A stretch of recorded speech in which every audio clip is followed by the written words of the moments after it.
In NGWO Uboji especially, kingship is rotatory. Among communities that make up Uboji,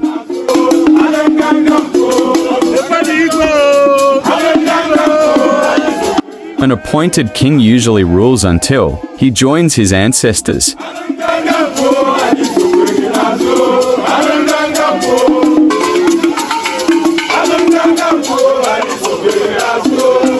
When this happens, the next community in line appoints a person of reputable character, and this person becomes the king of Uboji, autonomous community.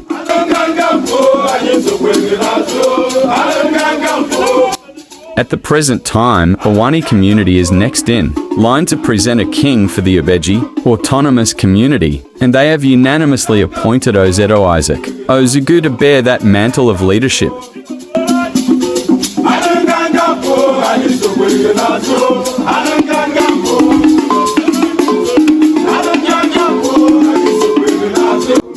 Ozeto is known for his respectability and charisma, which permeates throughout Uboji community and the whole of Enugu state. He is indeed the man to bear the mantle of leadership.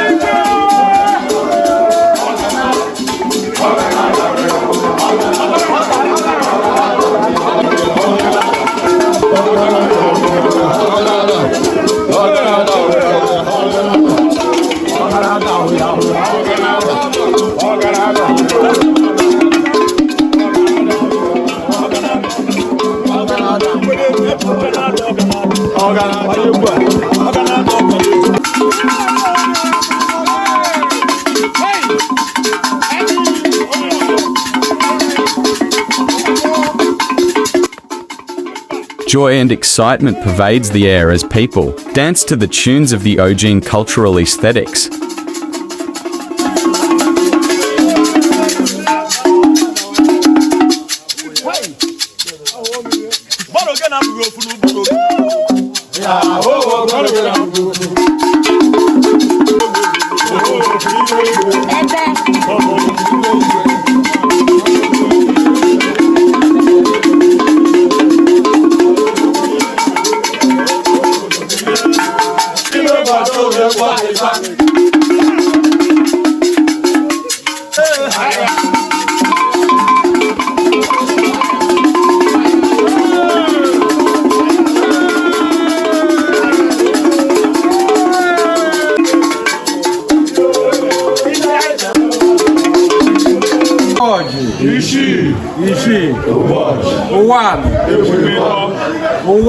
Amunevo clan, the clan which the kingship falls on in Awani, presents the appointed king to the president of the Awani community unanimously.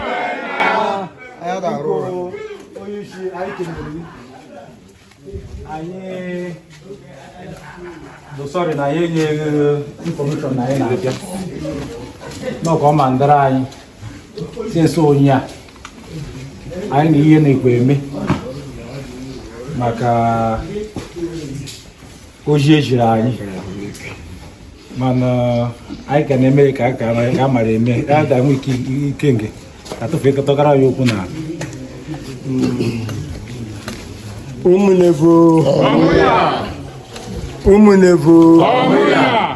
ụmụnevo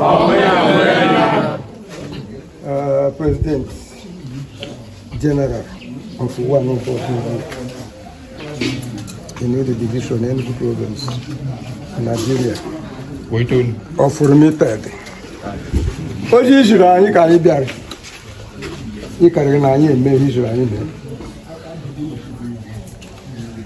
ụbọchị Satọde isi ihe niile abaghara anyị bụ ihe a na-ege ntị bụ ihe anyị karịrị gasị na ịka ọma ndị ya bụ ihe anyị bịara onye a bụ igwe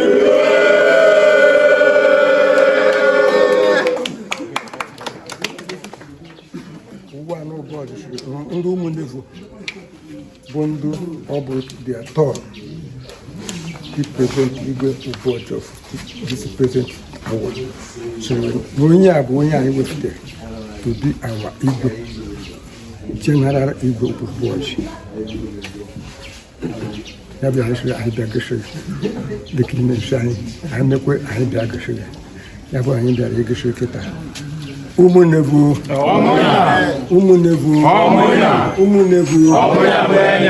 in Jesus' name.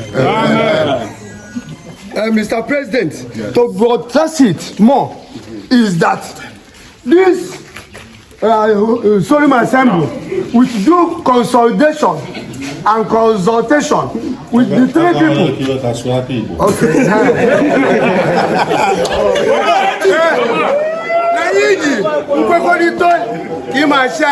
With the former two contestants, who in the person of Chief Gabriel Aro and the Chief Elobike Ruiz Ekedoke life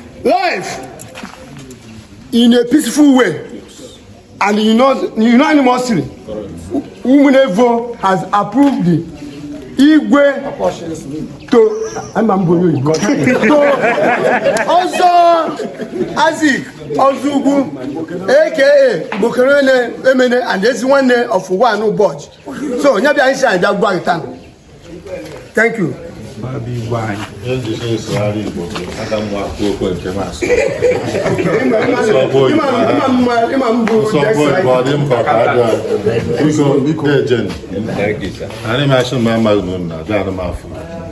then we tell me information, then she tell me that